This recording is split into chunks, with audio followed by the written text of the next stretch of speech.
Hello बच्चों, आज से अपन एक न्यू चैप्टर स्टार्ट करने जा रहे हैं, चैप्टर नंबर 9। और इसका नाम है बच्चों रिप्रोडक्शन इन एनिमल्स। तो ये जो चैप्टर है बच्चों, क्यों आपकी बुक में दिया गया है और क्या ज़रूरत पड़ रही है आपको इस चैप्टर को पढ़ने की और आगे जाके ये आपको कैसे हेल्प कर सकता है, चलिए पहले अपन ये जान लेते हैं।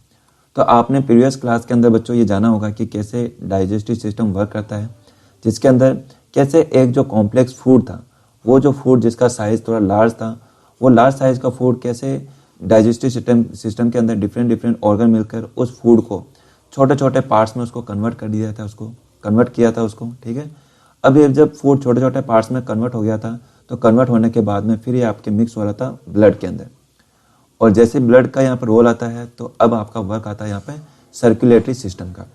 तो इस सर्कुलेटरी सिस्टम के अंदर जो हमारा मेन पार्ट था वो था हार्ट, और ये जो हार्ट कर रहा था इस पूरे ब्लड को आपके हर एक ऑर्गन तक पहुंचाने में हेल्प कर रहा था। और वैसे ही जब ये ब्लड आपके लंग्स तक पहुंचता है, तो लंग्स में जैसे ही पहुंचा तो अब रोल आता है रेस्पिरेटरी सिस्टम का। तो रेस्पिरेटरी सिस्टम के अंदर जो मेन जो वर्किंग थी बच्चों, हमको मालूम है यहाँ पे एक्सचेंज ऑफ गैसेज होती है, ऑक्सीजन यहाँ पे ऐड होती है और कार्बन डाइऑक्साइड यहाँ पे रिलीज होती है।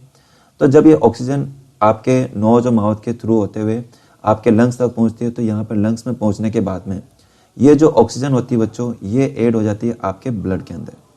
और जैसे ही फिर ब्लड के अंदर मिक्स होती है, ऐड होती है, तो उसके बाद में वो जो हमारा फूड होता है उससे हम वहाँ पे एनर्जी गेन कर पाते हैं बच्चों। तो ये एक पूरा आपके पैटर्न रहा था, जिसके अंदर अपने डिफरेंट सिस्टम के बारे में डिस्कस किया। तो बच्चों इसी को आगे कंटिन्यू रखते हुए हमारा एक और सिस्टम आता है, जिसको बोलते हैं अपन रिप्रोडक्शन सिस्टम। अब ये जो रिप्रोडक्टिव है, यहाँ पे रिप्रोडक्शन है, क्या होता है रिप्रोडक्शन, चलिए पहले अपन ये जान लेते हैं। तो बच्चों जो रिप्रोडक्शन होता है, ये आपके मिलकर बना है 2 वर्ड से, री प्लस प्रोडक्शन, ठीक है। और ये जो वर्ड है ना बच्चों प्रोडक्शन, ये भी बना है प्रोड्यूस से, और प्रोड्यूस से मीनिंग होता है बनना। अगर कोई चीज़ कहीं पे बन रही है या फिर आप बना रहे हो, तो इट मीन्स वहाँ पे आप प्रोड्यूस कर रहे हो, ठीक है। तो यहाँ पे क्या मीनिंग रहेगा इसका, री मतलब कि फिर से है ना, तो यहाँ पे क्या मीनिंग रहेगा इस चैप्टर के अंदर, यहाँ पे इससे मीनिंग होगा बच्चों, जब कभी भी कोई भी ऑर्गेनिज्म जब एक सेम टाइप के ऑर्गेनिज्म को प्रोड्यूस करता है, ऑर्गेनिज्म ध्यान रखना सेम टाइप को है ना, सेम टाइप के ऑर्गेनिज्म को। तो जब कभी भी कोई भी ऑर्गेनिज्म जब सेम टाइप के ऑर्गेनिज्म को प्रोड्यूस करता है बच्चों, तो उसको बोला जाता है रिप्रोडक्शन बोला जाएगा। क्या बोला जाएगा बच्चों, रिप्रोडक्शन, ठीक है। अब आपको समझ में आया। तो इसी के ऊपर पूरा चैप्टर रहने वाला है बच्चों, जिसके अंदर हम जानेंगे कि कैसे 2 सेल मिलकर यहाँ पे पूरे एक ऑर्गेनिज्म को प्रोड्यूस करते हैं। और ये जो रिप्रोडक्शन बच्चों, अब रिप्रोडक्शन ऑर्गेनिज्म के अंदर होता है, तो इट मीन्स ऑर्गेनिज्म तो हमारे प्लांट्स भी होते हैं, ठीक है, प्लांट्स भी ऑर्गेनिज्म होते हैं। तो क्या प्लांट के अंदर भी रिप्रोडक्शन होता है क्या, यस बच्चों, प्लांट में भी रिप्रोडक्शन होता है, जिससे एक न्यू प्लांट यहाँ पे प्रोड्यूस होता है, जिसके बारे में अपन 7th क्लास के अंदर डिस्कस कर चुके हैं। 7th क्लास में हमने यही जाना था कि कैसे एक प्लांट एक न्यू प्लांट को वहाँ पे प्रोड्यूस कर पाता है ना, कैसे प्लांट्स के अंदर रिप्रोडक्शन होता है, ये अपन जान चुके थे। अब जो बच्चों आपको इस क्लास के अंदर 8th क्लास में जो हमको जानना है कि कैसे एनिमल्स के अंदर रिप्रोडक्शन होता है, इसी को आपको जानना है।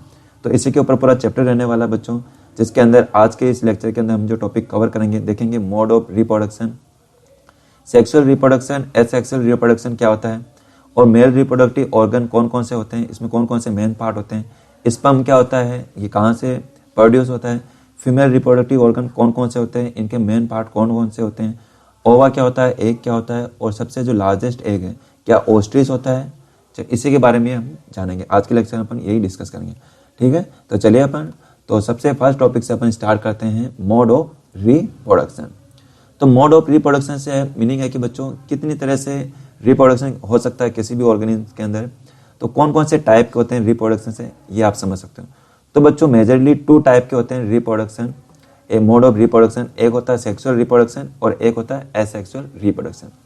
सेक्सुअल रिप्रोडक्शन के अंदर क्या होगा बच्चों, यहाँ पे 2 पेरेंट सेल होंगे। कितने पेरेंट सेल होंगे, 2 पेरेंट सेल होंगे, ठीक है, 2 सेल होंगे। एक सेल होगा जो फीमेल से होगा, जो मदर से होगा, और एक सेल होगा बच्चों फादर से होगा, ठीक है। तो यहाँ पे देखो 2 सेल होंगे यहाँ पे, तो एक मदर से एक फादर से। जब ये 2 सेल, जैसे मदर के सेल को हम बोलेंगे एग बोलेंगे, और फादर का जो सेल होगा उसको बोला जाएगा स्पर्म बोला जाएगा।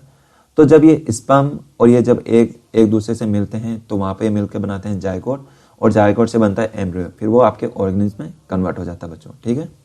और इसी के साथ ही बच्चों यहाँ पे 23 क्रोमोसोम यहाँ पे लिखे हुए हैं। क्या आप रिकॉल कर पा रहे हो क्रोमोसोम क्या होते हैं? हमने प्रीवियस चैप्टर के अंदर पढ़ा था क्रोमोसोम जो सेल के अंदर प्रेजेंट होते हैं, सेल में भी जो न्यूक्लियस होता है, न्यूक्लियस के अंदर प्रेजेंट होते हैं क्रोमोसोम। तो 23 क्रोमोसोम प्रेजेंट होते हैं बच्चों मदर में और 23 क्रोमोसोम होते हैं फादर में। ऐसे तो जो टोटल होते हैं बच्चों वो 46 होते हैं, 46 ही मदर में होंगे और 46 ही फादर में होंगे, ठीक है। जो भी ह्यूमन होता है ना बच्चों उसके अंदर 46 क्रोमोसोम होते हैं और उन 46 में जब रिप्रोडक्शन की प्रोसेस होती है तो उस समय 23 क्रोमोसोम तो मदर से और 23 क्रोमोसोम आते हैं फादर से, और ये 23 मिलकर यहाँ पे 46 क्रोमोसोम बनते हैं यहाँ पे, और यहाँ पे एक न्यू ऑर्गेनिज्म प्रोड्यूस होता है। और ये जो सेक्सुअल रिप्रोडक्शन बच्चों प्लांट के अंदर भी होता है, जैसे कि यहाँ पे अपन समझ सकते हैं और हमने समझा भी था 7th क्लास के अंदर कि कैसे फ्लावर के अंदर जो हमारा रिप्रोडक्टिव ऑर्गन होता है, इस फ्लावर के अंदर बच्चों मेल पार्ट होता है, फीमेल पार्ट भी होता है। तो अगर बात करें मेल पार्ट की तो मेल पार्ट यहाँ पर देख सकते हो स्टेमेन, स्टेमेन में जो ऊपर वाला जो पार्ट होता है जिसको बोला जाता है एंथर बोला जाता है, एंथर यहाँ पे मेल पार्ट होता है बच्चों, ठीक है, मेल पार्ट, ठीक है, मेल रिप्रोडक्टिव ऑर्गन होता है। तो जब मेल रिप्रोडक्टिव ऑर्गन इसके अंदर भी सेल होते हैं, मेल पार्ट के अंदर जो मेल पार्ट के अंदर जो सेल होते हैं उनको बोला जाता है पोलेन ग्रेन्स। कई सारे ग्रेन्स होते हैं, तो इसमें से जो ग्रेन होता है सिंगल ग्रेन होते हैं वो आप यहाँ पे कई सारे जो ग्रेन होते हैं यहाँ से क्या करते हैं मूव करते हैं और मूव करके कहाँ तक पहुँचते हैं, स्टिग्मा तक पहुँचते हैं। स्टिग्मा ये बीच वाला जो पोर्शन होता है फीमेल रिप्रोडक्टिव ऑर्गन। तो यहाँ पे ये जो पोलन ग्रेन्स होते हैं यहाँ पे एंथर से यहाँ से पास होते हैं और स्टिग्मा तक पहुँचते हैं, और स्टिग्मा से पहुँचते हुए यहाँ लास्ट पहुँचते हैं ओवेरी तक, और ओवेरी में प्रेजेंट होता है एग। एग यहाँ पे होता है बच्चों फीमेल सेल होता है, ठीक है, फीमेल सेल। तो जब ये मेल सेल पोलन ग्रेन्स है ना, मेल सेल पोलन ग्रेन्स होते हैं, जब ये मेल सेल फीमेल सेल के पास पहुँचते हैं तो यहाँ पर पहुँचने के बाद इसको फ्यूज करते हैं, यहाँ पर फर्टिलाइजेशन की प्रोसेस होती है, और फर्टिलाइजेशन के बाद में ये जो हमारे जायगोट बनता है, जैसे मेल सेल और फीमेल सेल दोनों मिलते हैं और मिलकर जायगोट बनाते हैं, और जायगोट फिर कन्वर्ट होता है हमारा सीड के अंदर, और फिर से सीड से कन्वर्ट होता है न्यू प्लांट कन्वर्ट करता है। तो ये पूरा सर्कल बच्चों चलता रहता है। तो ये हमने 7th क्लास के अंदर जाना था। अब हमको पढ़ना है बच्चों एनिमल्स के अंदर कैसे रिप्रोडक्शन होता है, कैसे सेक्सुअल रिप्रोडक्शन होता है, ठीक है। तो सेक्सुअल रिप्रोडक्शन के अंदर हमको यह तो मालूम चल गया कि सेक्सुअल रिप्रोडक्शन तभी होगा बच्चों जब 2 सेल होंगे, एक सेल तो मेल सेल और एक फीमेल सेल, और ये दोनों कहाँ से आएंगे, मेल से आएंगे, एक तो मेल से आएगा और एक फीमेल से। तो हमको ये भी जानना जरूरी है कि मेल में भी कहाँ से आएगा, कौन सा वो मेल का पार्ट होता है जहाँ से सेल प्रोड्यूस होते हैं, और वैसे कौन सा वो फीमेल का पार्ट होता है जहाँ से एग प्रोड्यूस होता है, ठीक है, ये अपन को देखना है। इसी के साथ में बच्चों एक सेकंड टाइप और है हमारा एसेक्सुअल रिप्रोडक्शन। एसेक्सुअल रिप्रोडक्शन के अंदर क्या होगा, जब कभी भी कोई भी ऑर्गेनिज्म एक सिंगल सेल से प्रोड्यूस होता है। सेक्सुअल में तो 2 सेल होंगे, जबकि एसेक्सुअल के अंदर सिर्फ एक सिंगल सेल होगा, एक सिंगल पेरेंट होगा। एक सिंगल पेरेंट ही क्या करेगा, एक न्यू ऑर्गेनिज्म को प्रोड्यूस कर देगा।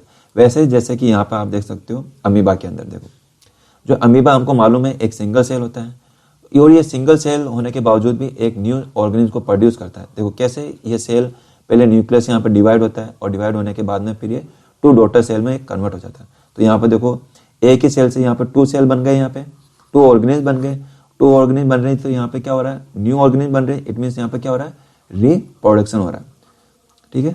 और चूंकि बच्चों यहाँ पे जो रिप्रोडक्शन हो रहा है एक सिंगल सेल से हो रहा है, तो इसको बोला जाएगा एसेक्सुअल रिप्रोडक्शन, ठीक है, एसेक्सुअल रिप्रोडक्शन। तो क्या अब आपको समझ में आया कि सेक्सुअल और एसेक्सुअल में क्या डिफरेंस है, ठीक है। तो अब अपन डिस्कस करते हैं बच्चों सेक्सुअल रिप्रोडक्शन को। तो सेक्सुअल रिप्रोडक्शन के अंदर 2 पेरेंट होंगे। तो सबसे पहले अपन डिस्कस करते हैं मेल पेरेंट्स को।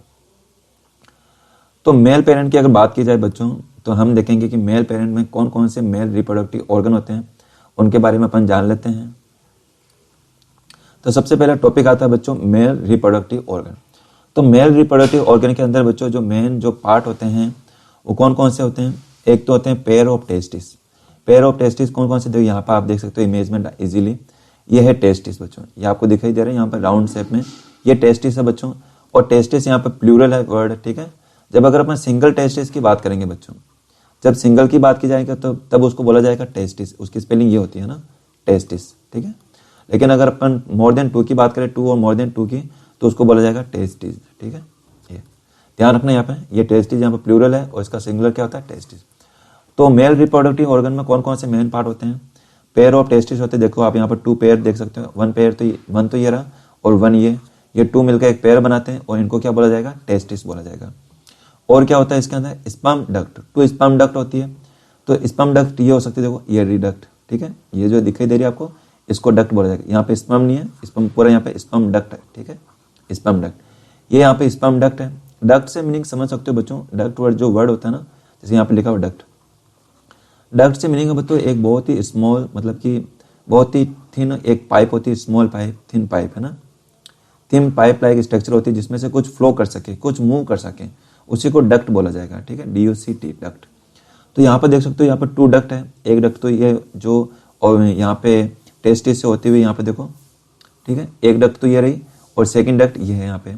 तो क्या क्या होगा? 2 पेस्ट यहाँ पे 2 टेस्टिस होंगे, 2 यहाँ पे क्या होंगे? 2 डक्ट होगी यहाँ पे, स्पर्म डक्ट बोलेंगे जिसके अंदर से स्पर्म पास होंगे। और थर्ड होता है बच्चों यहाँ पे पेनिस, ठीक है, ये पेनिस, ये बीच वाला जो पोर्शन दिखाई दे रहा है आपको, इसको बोला जाता है पेनिस बोला जाता है। तो ये 3 मेन ऑर्गन मिलकर यहाँ पे पूरा एक रिप्रोडक्टिव मेल रिप्रोडक्टिव ऑर्गन बनाते हैं, पूरा एक सेट बनाते हैं यहाँ पे, ठीक है। तो अब यहाँ पे जो हम बात कर रहे हैं स्पर्म की, स्पर्म जो कि क्या होता है? मेल सेल होता है बच्चों। स्पर्म को क्या बोलते हैं? Male cell. जैसे यहाँ पर आप डायग्राम भी देख सकते हो, ये रहा यहाँ पर डायग्राम स्पर्म का, ठीक है, ये देखो। तो स्पर्म जो कि मेल सेल होता है, ये स्पर्म का एक डायग्राम है बच्चों, स्पर्म, इसी को अपन क्या कहेंगे? मेल सेल कहेंगे बच्चों। क्या कहेंगे? Mail cell. स्पर्म क्या होता है? मेल सेल होता है। अब मेल सेल है तो हमको मालूम है कि जो भी सेल होता है सेल में न्यूक्लियस होता है, न्यूक्लियस होता है। तो क्या आप बता सकते हो इसके अंदर न्यूक्लियस कहाँ पे होगा? तो इसके अंदर जो बच्चों न्यूक्लियस होगा वो होगा यहाँ पे, ये वाला जो रीजन है ना, इसी के अंदर क्या होता है? न्यूक्लियस। और ये जो स्पर्म होता है बच्चों, इसको भी 3 मेन पार्ट में इसको डिवाइड किया है। सबसे आगे वाला जो पोर्शन है बच्चों, इसको बोला गया हेड, और ये जो बीच वाला जो पोर्शन है ये वाला, इसको बोला जाएगा मिडल पीस बोला जाएगा। और ये वाला जो लास्ट वाला जो पोर्शन देख सकते हो, इसको बोला जाएगा टेल। तो स्पर्म के भी 3 पार्ट होते हैं। तो ये जो स्पर्म है बच्चों, मेल सेल है, ये प्रोड्यूस कहाँ से होता है बच्चों? ये भी हमको जानना जरूरी है।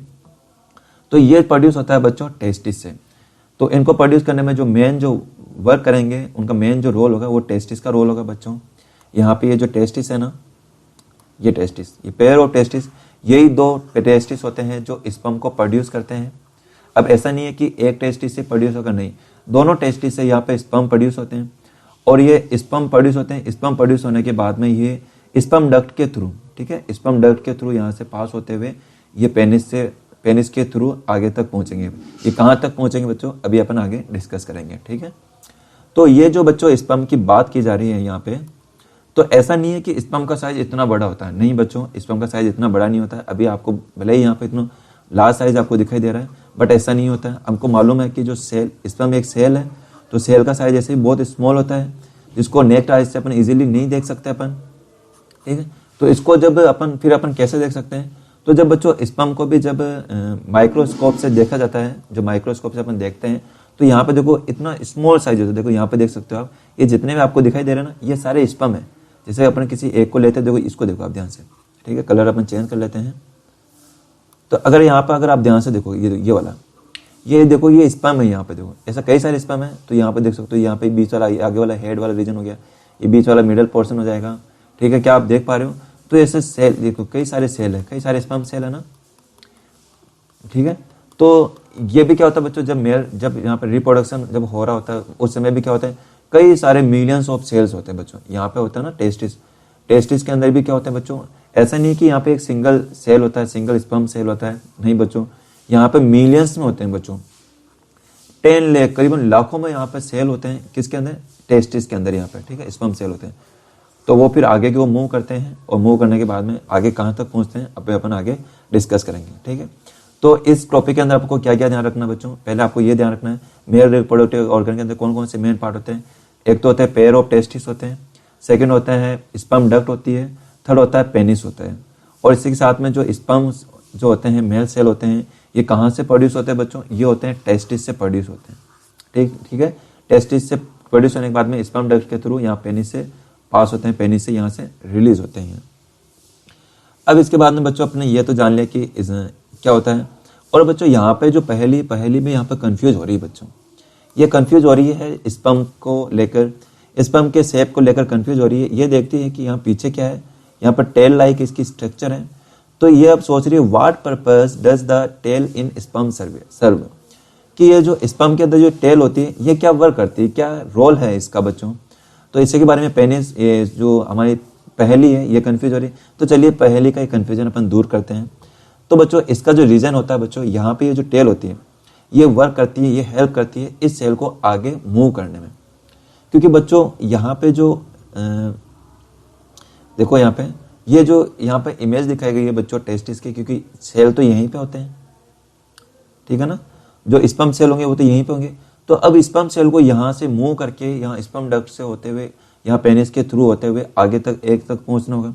तो इसको आगे मूव करने में जो हेल्प करता है ना बच्चों, ये टेल ही हेल्प करती है। ये टेल आगे ऐसे मूव करती है, तो मूव करने से क्या होता है, ये जो हमारा स्पर्म होता है ये आगे की ओर मूव करता है। तो देखो यहाँ पर देखो इसके अंदर, सबके अंदर देखो टेल है, यहाँ पर टेल है ना, ये टेल हेल्प करती है इसको आगे की ओर मूव करने में, ठीक है। तो इस टेल का ये यहाँ पर फंक्शन रहेगा। अब इसके बाद में बच्चों मेल रिप्रोडक्टिव ऑर्गन तो जान लिए। अब अपन देखते हैं फीमेल रिप्रोडक्टिव ऑर्गन्स। क्या होते हैं फीमेल रिप्रोडक्टिव ऑर्गन्स, देखते हैं।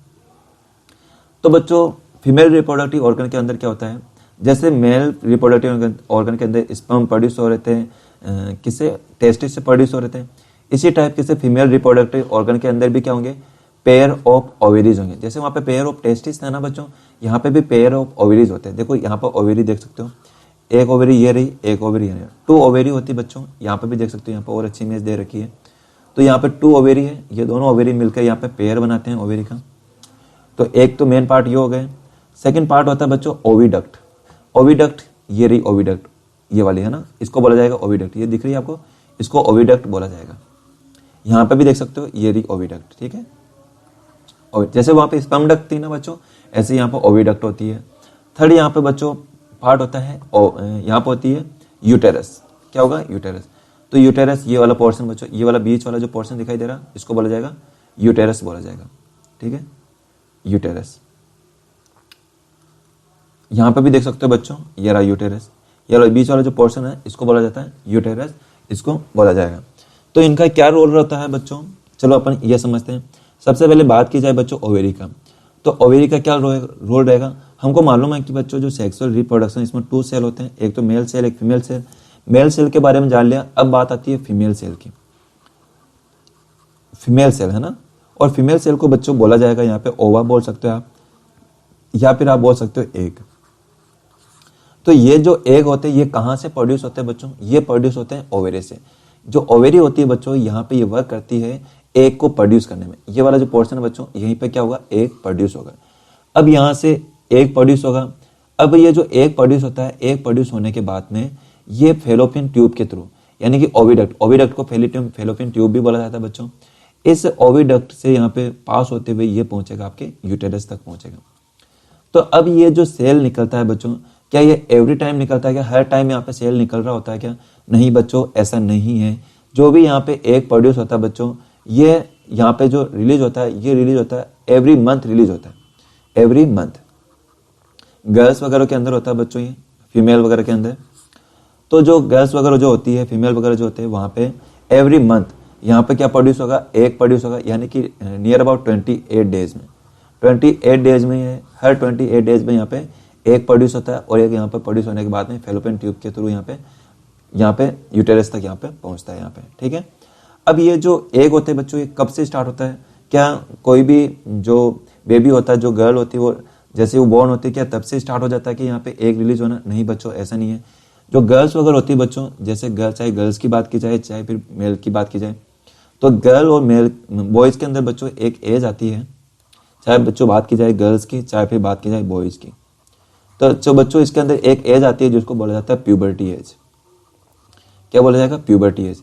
ये प्यूबर्टी एज क्या होती है बच्चों, ये प्यूबर्टी एज वो एज होती है जब बॉय, गर्ल और बॉयज़ के अंदर वहाँ पे सेक्सुअली, वहाँ पे उनमें चेंजेज आते हैं बच्चों, सेक्सुअली उनके कैरेक्टर्स में चेंजेज आते हैं। चेंजेस जैसे बात की जाए गर्ल्स के अंदर, गर्ल्स के अंदर क्या होता है, जैसे प्यूबर्टी एज आती है तो उस समय से अब यहाँ पे क्या होता है, एग यहाँ पे प्रोड्यूस होना स्टार्ट हो जाता है। एग प्रोड्यूस होने के बाद में यहाँ पे फेलोपियन ट्यूब से होते हुए यहाँ पे यूटेरस तक आना हर मंथ में अब स्टार्ट होने लग जाता है। तो गर्ल्स के अंदर ये प्यूबर्टी एज कितनी होती है बच्चों, ये होती है ये मतलब होती है 10 से 12 नियर अबाउट, ठीक है, 12 से मतलब 10 से 12 है ना, 10 से 12 ईयर्स ओल्ड होती है बच्चों। ये एज होती है गर्ल्स के अंदर ना, ये वेरी कर सकती है गर्ल्स से गर्ल के हिसाब से, बट जो मोस्ट ऑफ दी जो अगर अपन एवरेज ले एन एवरेज ले अपन, तो वो एज होती है 10 से 12 एज में के अंदर प्यूबर्टी एज आ जाती है। और इस समय से फिर जो भी गर्ल्स वगैरह होती है उनके अंदर एग प्रोड्यूस होना स्टार्ट हो जाता है, और वो जो एग होता है ओवेरी से यहाँ से प्रोड्यूस होता है, और प्रोड्यूस होने के बाद में फेलोपियन ट्यूब के थ्रू फिर यूटेरस तक पहुँचता है। तो ये होता है बच्चों गर्ल्स के अंदर, ठीक है। अब इसके बाद जो बात की जाए तो जो एक सेल होता है, फीमेल सेल होता है, ये कैसा होता है, चलिए उसके शेप के बारे में बात करते हैं। तो इसका जो शेप होता है बच्चों, कुछ इस टाइप का शेप इसका होता है। ये देखिए, ये जो एक दिखाई दिया गया बच्चों, ये है फीमेल सेल है, फीमेल सेल, ठीक है। ऐसा ही शेप होता है फीमेल एग का। और अब मालूम है कि जो सेल है बच्चों, सेल में भी न्यूक्लियस तो होता है। यहाँ पे देखो, ये देख सकते हो अपन, ये सारे वर्ड से अपन फेमिलियर है। न्यूक्लियस देखो, बीच वाला पोर्शन इसको न्यूक्लियस बोला जाएगा। साइटोप्लाज्म आप जानते हो। प्लाज्मा मेम्ब्रेन भी अपन ने पढ़ा था। प्लाज्मा मेम्ब्रेन जो इसको सेल को चारों ओर से इसको कवर करती है, ये कवर कर रही है, तो इसको क्या बोला जाएगा, प्लाज्मा मेम्ब्रेन, ठीक है। ये अपन पहले डिस्कस कर चुके हैं। तो एक साइड तो हो गया बच्चों फीमेल सेल हो गया, जिसको आप एग बोल रहे हो, और एक साइड हो गया मेल सेल हो गया, जिसको बोल रहे हो अपन स्पर्म बोल रहे हैं। अब जब भी हम चाहते हैं कि रिप्रोडक्शन हो, एक न्यू ऑर्गेनिज्म प्रोड्यूस हो, एक न्यू बेबी प्रोड्यूस हो, तो बच्चों इसके लिए जरूरत है इन दोनों को मिलने की। ये जब दोनों एक दूसरे से मिलेंगे तभी जाके वहाँ पे जो प्रोसेस है आगे फर्दर कंटिन्यू हो पाएगी, ठीक है। तो ये जो प्रोसेस है इसको अपन डिस्कस करेंगे नेक्स्ट हमारे वीडियोस के अंदर, ठीक है। इसी के साथ में लास्ट में हमारा जो टॉपिक रहता है बच्चों, कि यहाँ पे है बुजो। बुजो भी यहाँ पे कुछ सोचता है और बताता है, रिकॉल करवाता है कि बुजो recalls that the size of egg in animals varies. हमको मालूम है कि जो एनिमल्स के अंदर भी जो एग का जो साइज है वो बच्चों चेंज हो सकता है, अलग अलग एनिमल में अलग अलग हो सकता है, डिफरेंट साइज का हो सकता है। तो इसी टाइप से अगर बात की जाए ह्यूमंस के अंदर जो साइज होता है इसका स्मॉल साइज होता है, लेकिन कुछ ऑर्गेनिज्म ऐसे भी होते हैं, कुछ एनिमल्स ऐसे भी होते हैं जिनके अंदर जो एग का जो साइज होता है वो बहुत ही लार्ज होता है। और वो सबसे लार्जेस्ट एग किसका होता है बच्चों, वो होता है ऑस्ट्रिच का। किसका होता है, ऑस्ट्रिच का। तो उसका ऑस्ट्रिच का साइज भी देख सकते हो, ये है ऑस्ट्रिच। ये है बच्चों, आप देख सकते हो एनिमल यहाँ पर ऑस्ट्रिच को। तो ऑस्ट्रिच का जो एग होता है बच्चों, ये जो एग होता है ये लार्जेस्ट साइज होता है। कोई भी अगर आप बोले लार्जेस्ट साइज का जो एग होता है वो कौन सा होता है बच्चों, तो वो होता है ऑस्ट्रिच का एग होता है, ठीक है। आप कंपेयर भी कर सकते हो, ये जो एग है यहाँ पे हेंस के एग है, यहाँ पे जो मुर्गी जो अंडे देती है ना, उनका साइज ये होता है और ऑस्ट्रिच का साइज ये होता है। तो देख सकते हो कितना लार्ज है इसका साइज, ठीक है। तो याद रखना, लार्जेस्ट एग का साइज किसका होता है, वो होता है ऑस्ट्रिच के साइज का होता है, ऑस्ट्रिच के एग का साइज होता है, ठीक है। ऑस्ट्रिच का जो एग होता है वो सबसे लार्जेस्ट साइज का होता है, ठीक है। तो क्या अब आपको समझ में आया बच्चों? तो बच्चों आज की वीडियो में अपन ने जाना कि हमने सबसे पहले ये देखा कि कैसे कौन कौन से इसके अंदर डाइजेशन क्या होता है, सर्कुलेटरी सिस्टम क्या होता है, रेस्पिरेटरी सिस्टम क्या होता है। उसके बाद में प्लांट के अंदर कैसे रिप्रोडक्शन होता है, कैसे पोलन ग्रेन्स यहाँ पे एग तक पहुँचते हैं और कैसे वो प्लांट के अंदर कन्वर्ट होता है। इसी के साथ में बाद में ये जाना था कि मोड ऑफ रिप्रोडक्शन के अंदर 2 टाइप के होते हैं, सेक्सुअल और एसेक्सुअल। सेक्सुअल रिप्रोडक्शन जो कि 2 सेल से मिलकर बनता है, ये अपन ने जान लिया, और इससे एक न्यू ऑर्गेनिज्म प्रोड्यूस होता है। और इसी के बाद में अगर बात की जाए मेल रिप्रोडक्टिव ऑर्गन की, तो उसके अंदर कौन कौन से पार्ट होते हैं ये भी अपन ने जान लिया है, कि जिसके अंदर टेस्टिस होता है, स्पर्म डक्ट होती है, और इसके अलावा पेनिस होता है। और इसी के बाद में ये भी देखा कि स्पर्म क्या होता है, स्पर्म का साइज़ क्या होता है, टेल क्या वर्क करती है। और इसके बाद में फीमेल रिप्रोडक्टिव ऑर्गन के बारे में जाना। फीमेल रिप्रोडक्टिव ऑर्गन में ओवरीज होती है, स्पर्म डक्ट, इसके अंदर ओविडक्ट होती है, और इसके साथ ही यहाँ पे यूटेरस होता है। और इसके बाद में अगर बात की जाए बच्चों फीमेल एग की, तो फीमेल एग के बारे में जाना, इसका शेप होता है, इसके अंदर क्या होता है ये भी हमने जाना। और सबसे लार्जेस्ट साइज का एग क्या होता है, ऑस्ट्रिच एग होता है, ये अपन डिस्कस कर चुके हैं। अब बच्चों आपको कॉपी के अंदर क्या नोट करना है, चलिए अपन ये डिस्कस करते हैं। तो सबसे पहले आप स्टार्ट करोगे बच्चों, चैप्टर का नाम डालोगे और उसके बाद में लिखोगे, पहला टॉपिक लिखोगे मोड ऑफ रिप्रोडक्शन, ठीक है। मोड ऑफ रिप्रोडक्शन, इसके अंदर आपको 2 टाइप लिखना है आपको, sexual reproduction and asexual reproduction. सबसे पहले आप सेक्सुअल रिप्रोडक्शन को आप एक्सप्लेन करोगे। तो सेक्सुअल रिप्रोडक्शन के अंदर आप लिखोगे कि यहाँ से आप कर सकते हो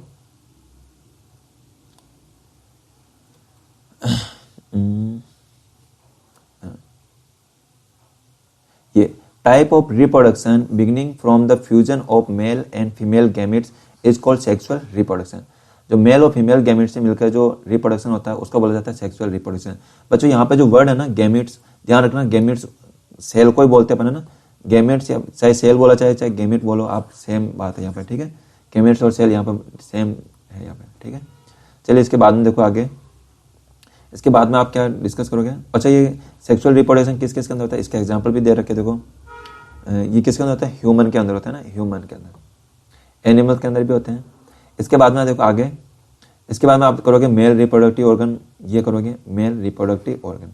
इसके अंदर आपको क्या क्या लिखना है बच्चों, कि द मेल रिप्रोडक्टिव ऑर्गन, कौन कौन से ऑर्गन होते हैं, male reproductive organ include pair of testis, और जिसके अंदर 2 स्पर्म, पेयर ऑफ टेस्टिस हो जाएगा, 2 स्पर्म डक्ट हो जाएगी, पेनिस हो जाएगा, ये 3 मेन ऑर्गन हो गए। और इसके अंदर ये भी बताओगे testis produce the male gametes called sperm. और इसके बाद में आप लिखोगे, इसके बाद में स्पर्म के बारे में लिखोगे। स्पर्म के बारे में क्या लिखोगे, sperms are very small in size, each has a head, middle piece and tail, ठीक है। चलिए, तो सबसे पहले आप ये लिखोगे, उसके बाद में स्पर्म लिखोगे। तो आप जब मेल रिप्रोडक्टिव ऑर्गन लिखोगे तो आपको बच्चों ये डायग्राम भी बनाना है, आपको नीट एंड क्लीन बनाना, अच्छे से बनाना अपनी कॉपी के अंदर, ठीक है। और उसके बाद में बच्चों ये आप स्पर्म के बारे में लिखोगे। स्पर्म के बारे में लिखने के बाद में आपको यहाँ पे स्पर्म का भी डायग्राम बनाना, ये वाला भी आप डायग्राम बनाओगे यहाँ पे, ठीक है। ये वाला आपको डायग्राम बनाना है, ये स्पर्म का है ना। चलिए इसके बाद में देखते हैं। उसके बाद में आप लिखोगे, हेडिंग डालोगे फीमेल रिप्रोडक्टिव ऑर्गन, जिसके अंदर आपको लिखना है female reproductive organ are pair, ये लिखोगे आप, यहाँ तक लिखोगे। और ovary produce female gamete called ova egg, ठीक है। और ठीक, और यूटेरस ये भी लिखना, uterus is the part where development of the baby takes place. तो बच्चों जहाँ पे बेबी प्रोड्यूस होता है ना, जहाँ डेवलपमेंट की जो प्रोसेस होती है यूटेरस की, वो यहीं पे होते हैं। मतलब जो बेबी की जो उसकी जो प्रोसेस होती है ना पूरी डेवलपमेंट की, वो यहीं पे होती है यूटेरस के अंदर, ठीक है। इसको मैं आगे से भी एक्सप्लेन करूंगा, आगे भी आपका एंड नहीं हुआ चैप्टर। इसके बाद में आगे एक ये लिख देना आप लोग लास्ट में, ostrich egg is the largest. बस ये है बच्चों, ये हो गया आपका चैप्टर पूरा। तो आज के लिए इतना ही करते हैं। Okay, bye and take care.